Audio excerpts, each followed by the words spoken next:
ঢিঙৰ ৮ গাঁৱত বিষাক্ত পোকৰ আতংক অব্যাহত।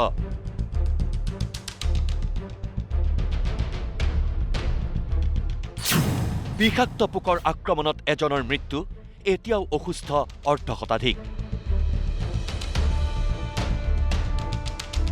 নিউজ লাইভৰ বাতৰিৰ পিছতে গাঁওখনত শিবিৰ পাতি কৰা হৈছে স্বাস্থ্য পৰীক্ষা।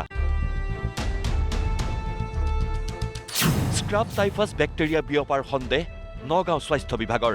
দুগৰাকী মানুহ আহিছিলে, তেওঁলোকে হিষ্ট্ৰীটো দিছিলে চিভিল হস্পিটেলত যে তেওঁলোকক এটা নিৰ্দিষ্ট পোকে কামুৰিছে আৰু বৰ বিষায়, আৰু তেওঁলোকৰ কোনোবা এজন ইন ল এই মৰিগাঁৱৰ বৰঙাবাৰী তেওঁৰ মৃত্যু হৈছে এইটোৰ কাৰণে। গতিকে আমাৰ মেডিচিন বিশেষজ্ঞ দুইজন পৰীক্ষা কৰিলে, কৰি পেলাই অলপমান সন্দেহ কৰিলে যে কেন ইট বি এ স্ক্ৰাব টাইফাছ। শুকুৰবাৰে নিউজ লাইভত সম্প্ৰচাৰ হৈছিল অচিন পোকৰ সন্ত্ৰাসত জৰ্জৰিত ঢিঙৰ ৮ গাঁৱৰ বাতৰি।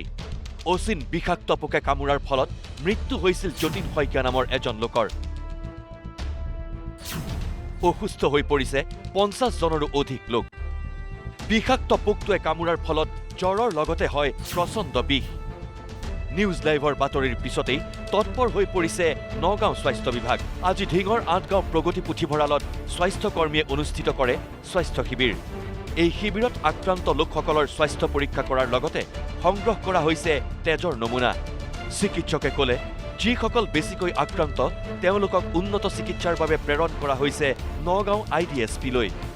আমাক ইয়াতে পঠোৱা হৈছে যোনবিলাক পোকত আক্ৰান্ত হোৱা পেচেণ্টখিনিক এক্সামিন কৰিবৰ কাৰণে, আৰু যোনবিলাক বেছি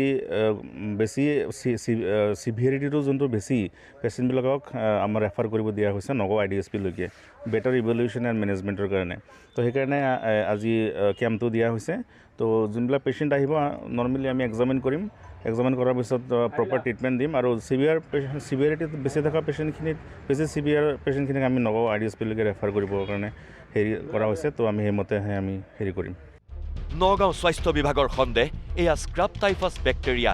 এই বিষাক্ত অচিন পোক থাকে এন্দুৰ নিগনিৰ দেহত, কিন্তু মানুহৰ সংস্পৰ্শলৈ অহাৰ পিছতেই এই পোকটোৱে সৃষ্টি কৰিছে সন্ত্ৰাসৰ।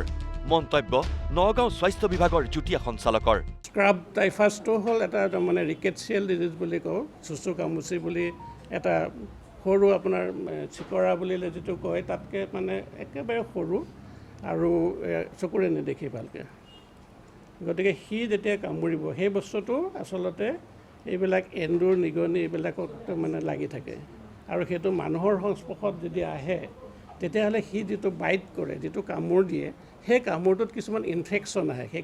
সেই ইনফেকশ্যনটো ৰিকেটছিয়া বুলি কওঁ, চুচু কামুচি বুলি এইটো কয়।